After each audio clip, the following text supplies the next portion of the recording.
صباح الفل. اهلا بيكم النهارده في حلقه جديده من يلا لوك. احنا النهارده هنتكلم في 6 نقط مهمه جدا علشان الكوميونيكيشن سكيلز بتاعتنا تبقى أفضل. خلينا نسال نفسنا سؤال: ليه سوء الفهم ابتدى يزيد في ظل طبعا الدوشه بتاعت السوشيال ميديا والحاجات دي كلها؟ الناس بقى اصعب شويه ان هم يفهموا بعض ليه؟ لان كل واحد مركز في السكرين بتاعته، وده اللي بيحصل في معظم الاحوال، مش كل الناس طبعا. كل واحد مركز في السكرين بتاعته، فبالتالي لما كل واحد يركز في السكرين بتاعته ويبطل ان هو يكلم الناس بشكل مباشر، يكلمهم على الواتساب كده، فبالتالي قوه الكوميونيكيشن سكيلز بتاعتهم وتاثيرهم بتضعف، وديت بتبقى مشكله كبيره. فخلينا نتكلم على ال6 مفاتيح او ال6 نقط اللي جايين دول، ان احنا ازاي نعزز من قدرتنا على التواصل. طيب، امتى نتكلم وامتى نسمع؟ احنا بنتعلم ان احنا نتكلم في سنتين، بنتعلم ان احنا نسكت طول حياتنا. فحاول دايما انك تسمع علشان تفهم، مش علشان ترد، مش علشان تبرر، فاهم قصدي؟ ولكن علشان تفهم الشخص اللي قدامك، فتبص للامور من منظوره. فلما تبص للامور من منظوره تقدر يبقى في تقارب لوجهات النظر. طيب، ايه هو مفهوم يا جماعه الاستماع النشيط؟ الاستماع النشيط انك في اثناء في عمليه ما انت سامع الشخص ومنتبه معاه بكامل انتباهك، فيها بقى انك بتحاول تعمل معاه اي كونتاكت كويس، تمام كده، وبتحاول تسأله مجموعة من الأسئلة، ودوت مش علشان يعني تحسسه ان هو بيتكلم غلط، ولكن علشان اسئله تبين ان انت بتحاول تفهمه، بتحاول تقرب من وجهه نظر. فدوت شيء مهم جدا لازم تحطه في اعتبارك.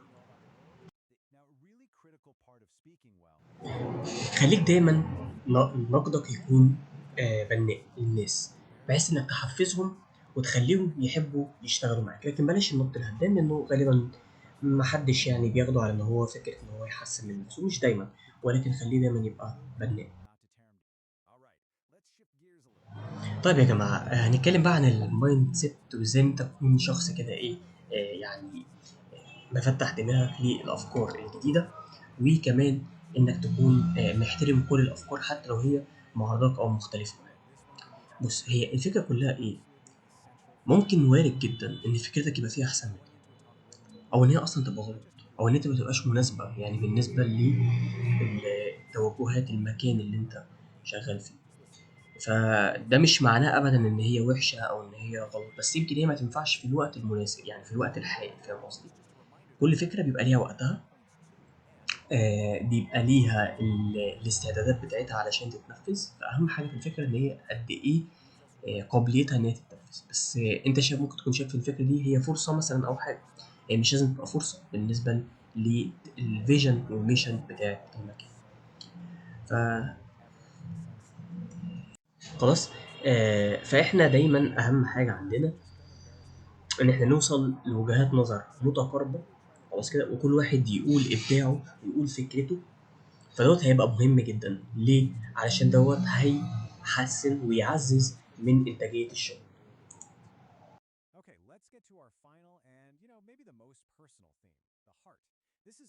فيا جدعان، عندنا اخر نقطتين معانا النهارده، هما الايه؟ التعاطف والاهتمام.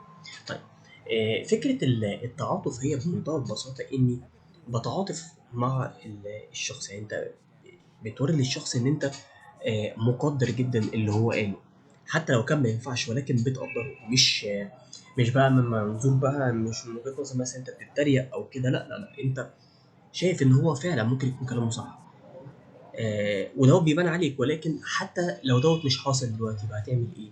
بقى لازم تقول له انت عندك حق، انت وجهة نظر كويسة جدا، ولكن هي في الوقت الحالي ممكن ما تبقاش افضل حل. بالتالي الصيغه ديت بتبقى افضل بكتير من لما تقول له مثلا ايه، لا طبعا غلط وبتاع، اللي انت ده انت مش عارف احنا بنعمل ايه وبتاع.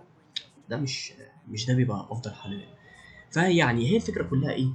يعني برضه يبقى القلب على قلب رحمه، فيبقى كويس ان الناس ان هي تتعاطف مع بعض وتتكاتف مع بعض ان في سبيل ان المكان ينجح. اما بقى بالنسبه يعني خلينا خلاص كده التعاطف، الاهتمام.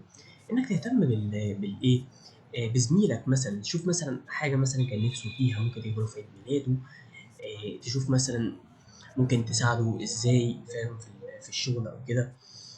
ممكن مثلا لو بيحاول يعمل كونتنت كريشن فتحاول تدعمه، تحاول تتابعه. كل دوت بيفرق جدا في مظهرك انت العام كموظف او حتى كمدير، وبيعمل طبعا امباكت قوي جدا، او ردة فعل قوية جدا من ناحية الناس هم مبسوطين بان انت الشخص اللي انت بتتعاطف معاهم وبتهتم.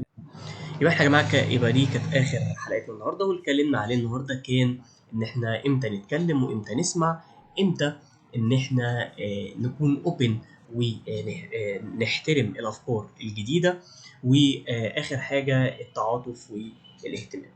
مع السلامه.